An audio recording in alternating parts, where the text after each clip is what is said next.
Ninth verse of the Tao Te Ching. Quote, "To keep on filling is not as good as stopping. Overfilled, the cupped hands drip. Better to stop pouring. Sharpen a blade too much, and its edge will soon be lost. Fill your house with jade and gold, and it brings insecurity. Puff yourself with honor and pride, and no one can save you from a fall. Retire when the work is done. This is the way of heaven." Unquote. Living humility. As the eternal Tao is in a continuous state of creating, it knows precisely when enough is enough. Deep within ourselves, we sense that this organizing principle of unconditional supply knows when to stop, so we don't need to question the qualities that the Tao brings forth. The creative source is beautifully balanced in the principle of humility elucidated in this ninth verse of the Tao Te Ching. The Tao has the capability to generate everything in amounts that would stupefy an observer, yet its gentle humility seems to know when there are enough trees, flowers and bees and hippos and every other living thing. Excess is eschewed by the Tao. It doesn't need to show off its unlimited capacity for creating. It knows exactly when to stop.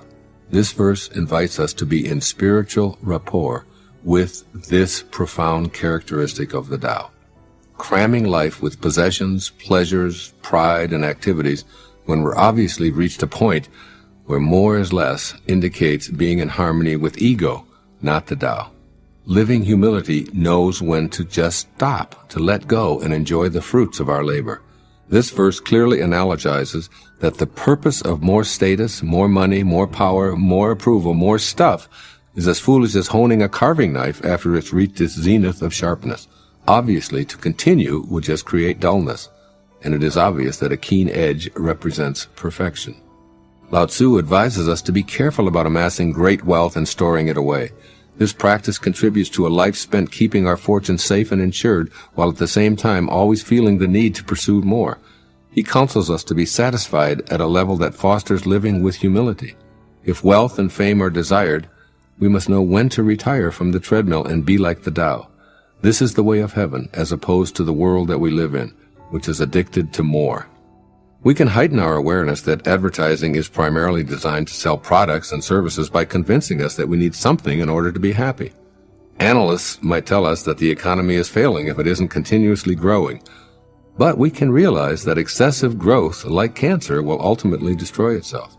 We can witness the results of overproduction in the gridlock on most highways. It now takes longer to go from one side of London to the other than it did before the invention of the automobile. We also see this principle at work whenever we shop. I call it choice overload. Pain pills for backaches, menstrual cramps, headaches, joint pains in the morning or at night in a capsule or liquid or a powder. And this is true whether we're purchasing toilet paper, orange juice, or anything else. I believe that Lao Tzu sends the following modern advice from his ancient perspective. First, come to grips with the radical concept of enough is enough. Make this commitment, even though you live in a world addicted to the idea that one can never have enough of anything. To paraphrase Lao Tzu, do your work and then step back. Practice humility rather than ostentation and uncontrolled consumption. The obesity crisis in the Western world, particularly in America, is a direct result of not understanding and living the simple wisdom of this ninth verse of the Tao Te Ching. Eat, but stop when you're full. To continue stuffing food into a satiated body is to be trapped into believing that more of something is the cause of your happiness. And this is true of overly filling yourself with any artificial symbol of success. Think instead of the infinite wisdom of the Tao, which says, to keep on filling is not as good as stopping. Enough is not only enough, it is in alignment with the perfection of the eternal Tao. And secondly, seek the joy in your activities rather than focusing on ego's agenda. Ego wants you to gather more and more rewards for your actions.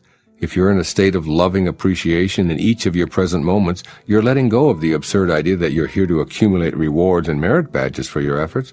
Seek the pleasure in what you're doing rather than how it might ultimately benefit you. Begin to trust in that infinite wisdom that birthed you into this material world. After all, it knew the exact timing of your arrival here. It didn't say, if 9 months will create such a beautiful baby, I'm going to extend the gestation period to 5 years. Now we'll have an even more perfect creation. No, the Tao says that 9 months is perfect. That's what you get, and you don't need any more. The next time you're mired in a decision for more, stop and think of the Tao.